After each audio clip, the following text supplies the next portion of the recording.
Hi, everybody. Welcome back. Welcome back. I hope that everybody is doing great today. For those of you who don't know me, I'm John Wallach Spiller. I'm a speaker and coach for a company I founded called Courageously Inclusive Leadership. And this is a LinkedIn Live segment that I do every other Wednesday each month. And so, welcome to the series, which is Leading in the Moment with Geronda. It's a LinkedIn Live series where I do pretty much a critical deep dive on some topics that are happening around leadership and psychological safety and even workplace culture. So today's topic that I'm going to be talking about today is actually going to cover, are you controlling your reactions during interactions? So are you controlling your reactions during interactions? And if you are joining me now live, I would love for you to put in the comments live. If you are watching on the replay, totally cool. I would love for you to put in the comment replay. And what we're going to cover today in terms of this topic is really important because with everything happening in the workplace around the world, many different places, we react to a lot of different things. There's a lot of stress that many of us are under. It's not just people in certain places. It's all across the world. So before I get into the topic, though, I always love to ask a question before I dig deep into it. And the question that I want to ask today is, I want to ask, what is a show or movie that you recently watched that you want the world to know about? So something that you were like, oh man, this is amazing.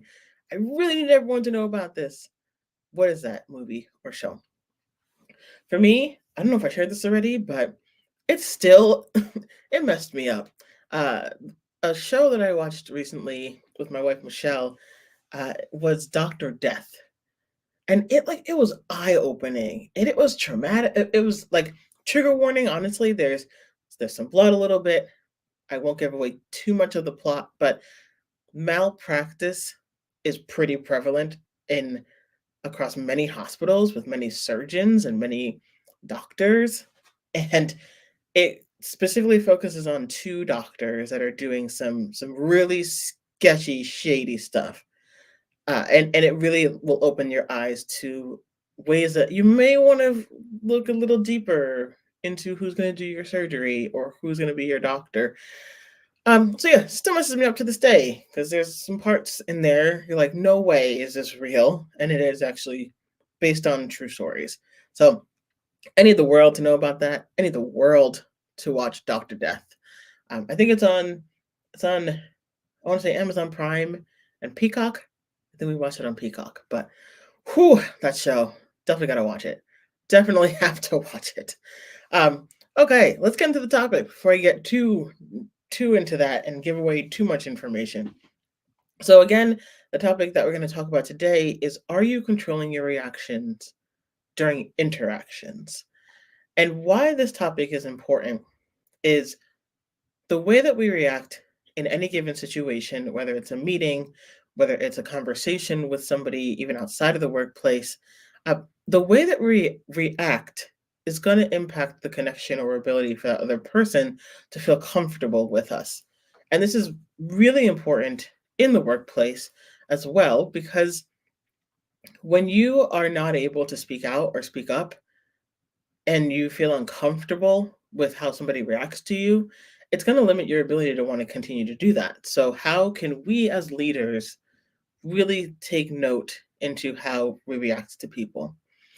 A lot of times, too, as leaders, we feel like we have to be really strong and know everything and be the all knowing, and that we can't have emotions in a lot of different ways or a lot of our different interactions. And that's not true.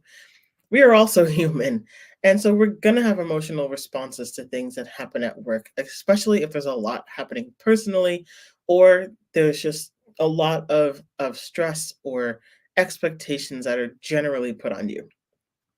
So because we're human beings, in order for us to really think about how we are reacting to people, especially on our teams, we really have to be self-aware, because if we're not self aware, it's going to suppress or impact our ability to bring psychological safety to our teams. It's going to take away from people's ability to want to challenge the status quo or speak out or ask questions or even make mistakes. And innovation will be lost, retention could be impacted. There's so many things that could happen as a result of just not managing our emotions in an effective way. So I have some pro tips for everyone that I want to go into and how you can navigate managing your reactions based on your interactions. But before I do that, if you are tuning in live, please put live in the comments. If you are tuning in the replay, please put replay. I always love to just know who's in and who is watching.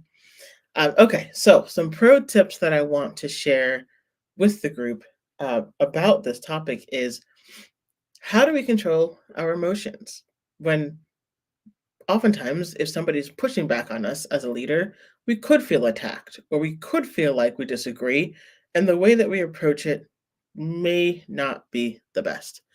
Sweet. Kristen Gibbs, thank you for joining me. Thank you for saying that you are live. Super excited and happy to have you here. Okay, so pro tip number one is pause for a moment before you react. Now, this sounds so much easier said than done, and sometimes it can be, but there's ways that you can do this. So, pause for a moment before you react means really pay attention to your body.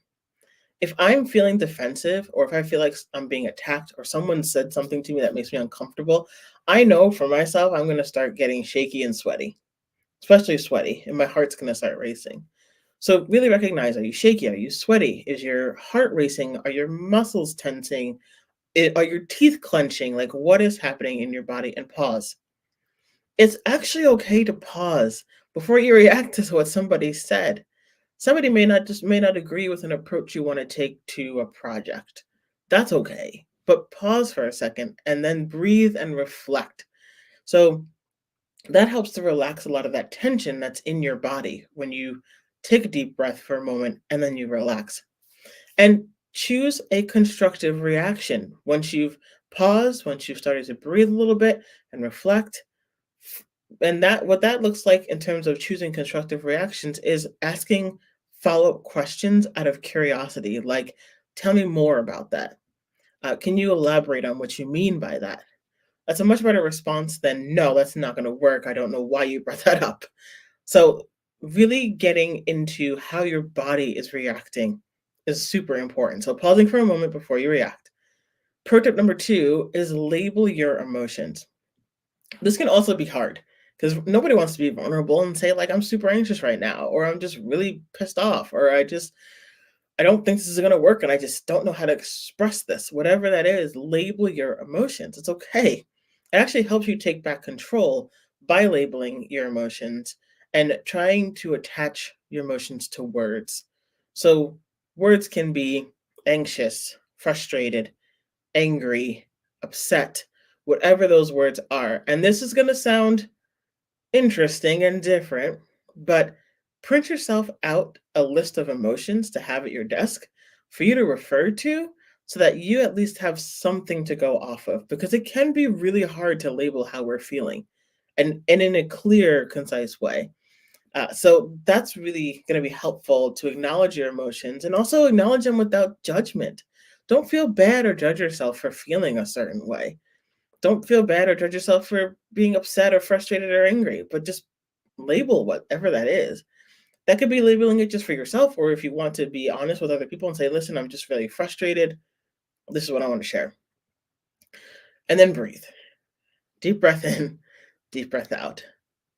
Pro tip number three, ask yourself, what stories am I actually telling myself based on this reaction that I'm giving? Why am I feeling this way? Why do I feel defensive when someone's just sharing an opposing opinion, which is totally fine and normal and natural? So realize what's actually happening.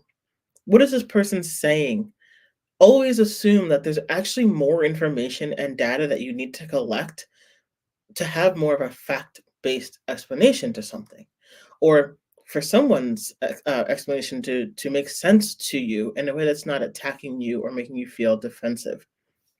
And check for any missing information, missing data that you need, and explore the opposite story too. If you're telling yourself that, like, oh, this is really not a great idea, ask yourself, well, what if this is a good idea? What information do I need more of to have me look at this idea in a very different way? Now, I know some of you might be thinking, well, what if I really think this is an awful idea? And I don't think that there's an opposing piece to it. Still do that work to validate and make sure before you jump and make the conclusions. Number four, pro tip, and there's five pro tips altogether, so we're almost there. Number four is when you're being challenged, actually thank the person for their courage. When you have a power differential, if you're a director or somebody's manager, they're an individual contributor, to challenge you based on your position of power can be really, really hard. Some people may challenge the executive level, the CEO or the chief people officer or the chief technology officer, whatever that executive position is. It takes some courage to do that, especially because you don't know how they're going to react. They generally are, the owners of the company, or they have a huge power differential from you if you're, let's say, a specialist. But thank them for their courage. Recognize how you feel about being challenged in that way too. It's important to do that. Pause and breathe, as we talked about, and move towards the challenge versus trying to fight against it or be defensive or flee from it. And ways that you can show appreciation and courage is by saying, I might see it differently, but I really appreciate your openness to share. Or another really good one is, thank you for having the courage to speak up. One that I love is, tell me more about your view. Tell me more about your view is showing, like, I actually care and I really want to learn more about what you mean. Even if I might disagree, maybe there's something I'm missing. And this is really, really important to acknowledge and to do this, because it's really opening up a stronger conversation with this person. And what's most important here too is you want to stay connected to the other person. Don't change your perception of them just because you're being challenged by them. And the last pro tip I have for really thinking about how are you controlling your reactions during interactions is build on others' ideas. Use yes and. If anyone is ever familiar with improv or comedy or acting or theater, yes and is a great way to build on other people's ideas. And it opens up so many other ideas and conversations and constructive dialogue, which can then lead to even new ideas and innovation. It's awesome. It's really fun to do, actually, if you try it out. Let me calm down. Okay. So resist the urge to automatically just shut down somebody's idea. Resist it. Commit to finding what's actually valuable about that idea. So what this can look like is, um, oh, that's a really great aspect. Another great aspect about this is blank. Or you can literally say, oh, yes, and I think this is what's going to be helpful towards this too. By doing this, it helps you to do things like run more experiments, do some testing, learn a little bit more about what people are excited to share. And it doesn't suppress that other person from wanting to say things to you. I mean, imagine you go into a room and you're saying, I really think it's going to be a great idea if we choose this new software to help us project manage better. And somebody comes in and says, no, I don't think that we have the time, the bandwidth, the money, nothing to do that. Let's move on. You're like, I'm not going to say anything ever again. I'm just going to get shut down. No one's going to care. Like, why am I going to say anything? And this really, it doesn't just happen with people that are individual contributors. It could be other people who are managers who will think, well, I'm not going to push back because nothing's going to change from this. Why am I going to say anything? This never goes anywhere. So those are the five tips, and I'll summarize really for how we can look at how well we are controlling our reactions during interactions. Again, we're closing out, but if you are here live, please put live in the comments. I would love to acknowledge you. So number one is pause for a moment before you react. Try not to just jump at the defensiveness or assume people are after you or attacking you or want to make you defensive. Pause for a second. Label your emotions. Maybe you're feeling scared or anxious or frustrated. Maybe there's a lot going on in your personal life that's giving you so much stress. Label what that is for you. and even have something on your desk that references different emotions you could be feeling so you can clearly communicate them. Number three, ask yourself the stories that you're actually telling yourself. Are you making assumptions about what this person's trying to say, making assumptions about how they want to approach an idea and making you defensive about it? When you are being challenged, which is number four, thank the person for being courageous. It's not easy to push back on things sometimes. And people get really passionate about their ideas, and that's what you want. It's okay to be passionate about your ideas. It's also okay to disagree with each other, but really thank them for sharing it because sometimes it could be really scary for that person. And then lastly, build on others' ideas using yes and or a great aspect about this is blank to validate what is great about their idea, even if you do disagree. So, those are the five tips for controlling your reactions during interactions. And the most important takeaway from this is it's really not going to be beneficial to you if you are not self aware. You have to be self aware in how you react to these different things.